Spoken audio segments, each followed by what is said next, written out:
नौजवान साथियों, हम अब तुलना करते हैं 1 मिनट के लिए। 1 मिनट के लिए तुलना करते हैं सतपाल जांबा जी और दूसरे प्रत्याशियों की। बुजुर्गों, नौजवान साथियों, सतपाल जांबा जी ने पुंडरी हलके के 54 गांवों में सफाई अभियान करके पूरे वातावरण को साफ सुंदर करने का काम किया। क्या जितने भी हमारे यहाँ के कैंडिडेट हैं, चाहे वो निर्दलीय प्रत्याशी हैं, चाहे कांग्रेस पार्टी के प्रत्याशी हैं, क्या उन्होंने कभी अपने गांव को भी साफ सुथरा करवाने का काम किया? सतपाल जांबा जी ने गांव के सरपंच बनते ही गांव को हरियाणा का नंबर 1 गांव बनाया। क्या उनका गांव दूसरे कैंडिडेटों का ब्लॉक स्तर में भी सफाई में कभी आगे आया? क्या पहले के किसी कैंडिडेट ने शिक्षा, चिकित्सा, बेरोजगारी, पढ़ाई, क्या इन बातों पर कभी फोकस किया? सतपाल जांबा जी ने 54 गांवों में 25,000 पेड़ लगाकर आपके आने वाली पीढ़ियों के लिए अच्छा वातावरण देने का प्रयास किया और 1 वर्ष तक उन पेड़ों का संरक्षण करने का वायदा किया है। वायदा कि 1 साल तक उन पेड़ों को मैं पालूंगा और पालन लग रहा। हर सप्ताह से पहले उनकी टीम वहां पर पेड़ों में पानी डालने के लिए चली जाती है। गमले बना रखे हैं। क्या किसी पहले के विधायक ने या जो आज आजाद प्रत्याशी है जिसने 3 बार चुनाव लड़ लिया, क्या अपने गांव में भी एक गंदगी का ढेर उठाने का काम किया? सतपाल जांबा जी ने हजारों ट्राली हर गांव से कचरे की उठाने का काम किया। क्या किसी दूसरे कैंडिडेट ने एक दिन भी अपने गांव में भी झाड़ू लगाने का काम किया? पुंडरी के अंदर सतपाल जांबा जी अपनी टीम से पहले लग करके खुद नालियां निकालने का काम करते हैं। आपने सोशल मीडिया के माध्यम से भी देखा होगा। क्या कभी किसी दूसरे प्रत्याशी ने आप लोगों को एक बार भी अपने घरों की भी सफाई करने के लिए क्या बोला है? साथियों, पुंडरी हलके को प्रदेश और देश का नंबर 1 हलका बनाने के लिए सतपाल जांबा जी ने पुंडरी के हर दुकानदार भाई को डस्टबिन वितरित करने का काम किया ताकि पुंडरी शहर साफ और सुंदर रहे। और हर तीसरे दिन सतपाल जांबा जी की टीम आती है ट्रैक्टर ट्राली लेकर के और वहां से कचरे को उठाने का काम करती है। और लगातार सतपाल जांबा जी की टीम के सच्चे सिपाही लगे हुए हैं सफाई अभियान में आज तक भी। क्या दूसरे किसी नेता का आज तक पुंडरी की तरफ ध्यान किया? क्या आज तक किसी का ध्यान गया? जो आजाद प्रत्याशी आज भरी सभा में रो रो करके आप लोगों को इमोशनली आप लोगों पर अत्याचार कर रहा है, क्या आप लोगों ने उसको कहा था कि आप आइए और चुनाव लड़िए? अगर उसकी पार्टी ने उसका टिकट काट दिया तो इसमें क्या पुंडरी की जनता का कसूर है? भाई उसके अपने निजी स्वार्थ हैं।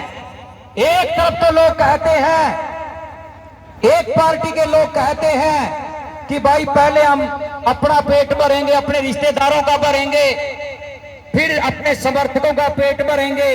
और एक तरफ एक व्यक्ति कहता है कि भाई मैं राजनीति में अपने लिए नहीं, अपनों के लिए आया हूं, पुंडरी हलके के लिए आया हूं। एक तरफ सतपाल जांबा जी कहते हैं कि मैं पेट भरने के लिए राजनीति में नहीं आया, मैं अपना पेट भर करके राजनीति में आया हूं। साथियों, ये एक छोटे से गरीब किसान का बेटा है, सबकी तड़प को जानता है, ये मजदूरों की तड़प भी जानता है, ये छोटे छोटे दुकानदार भाइयों की तड़प भी जानता है और छोटे छोटे किसानों की तड़प भी जानता है, क्योंकि इस नौजवान ने 12 साल भैंस चराने का काम भी किया है। साथियों, ये पोस्ट ग्रेजुएट है, सारे जितने भी यहां पर प्रत्याशी चुनाव लड़ रहे हैं सबसे ज्यादा पढ़ा लिखा है।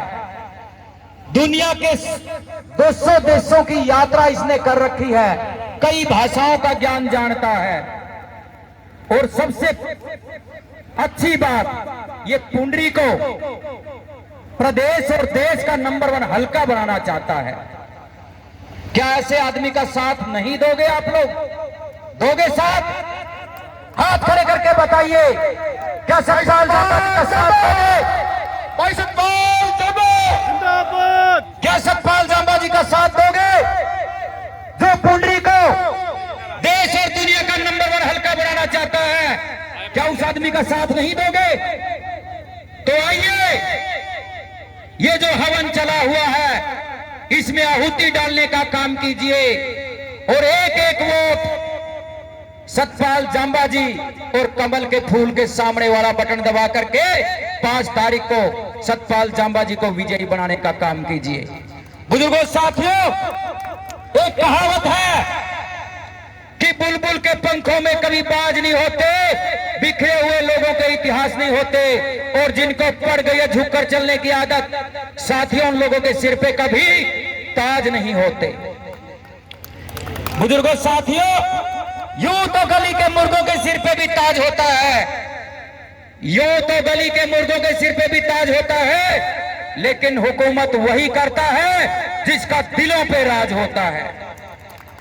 बुजुर्गों, साथियों, ये साथी समाज से जातिवाद को खत्म करने के लिए चुनाव लड़ रहा है, ये 36 बिरादरी को एक करने के लिए चुनाव लड़ रहा है, आपके भविष्य, बच्चों के भविष्य के लिए चुनाव लड़ रहा है, पुंडरी को देश का नंबर 1 हल्का बनाने के लिए चुनाव लड़ रहा है।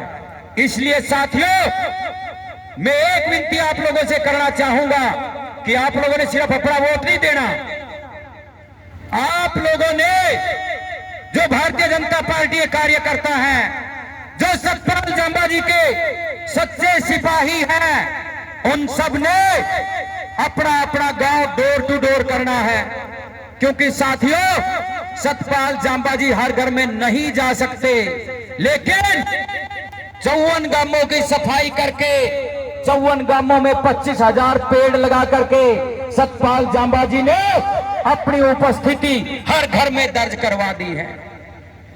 जो भी अच्छे वातावरण में सांस लेगा वो हर बिरादरी का होगा, हर घर का होगा, 36 बिरादरी का होगा, और इसमें तो सारे ब्रह्मांड के सारे जीव जंतु अच्छे वातावरण में सांस लेने वाले हैं।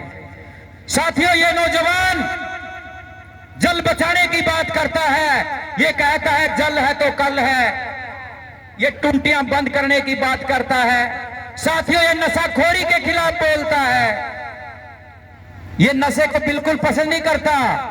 साथियों, नशे भी चलाएंगे दूसरे प्रत्याशी, सोचेंगे कि लोगों को भ्रमित किया जाए, लेकिन आप लोगों ने बहकावे में नहीं आना है, अपने साथियों से हाथ जोड़ करके अपील करनी है, भाई कोई भी किसी के बहकावे में ना आए। तो साथियों, इसी आशा और विश्वास के साथ कि आप लोग हर व्यक्ति के घर जाएंगे, अपने अपने लेवल पर, अपने अपने गांव में जाकर के डोर टू डोर करने का काम करेंगे। आप लोगों ने मेरी बात को बड़े ध्यानपूर्वक सुना, इसके लिए आप सभी का बहुत बहुत धन्यवाद। बोलिए जगत गुरु जी ब्रह्मानंद जी महाराज की जय, गुरु ब्रह्मानंद जी महाराज की जय।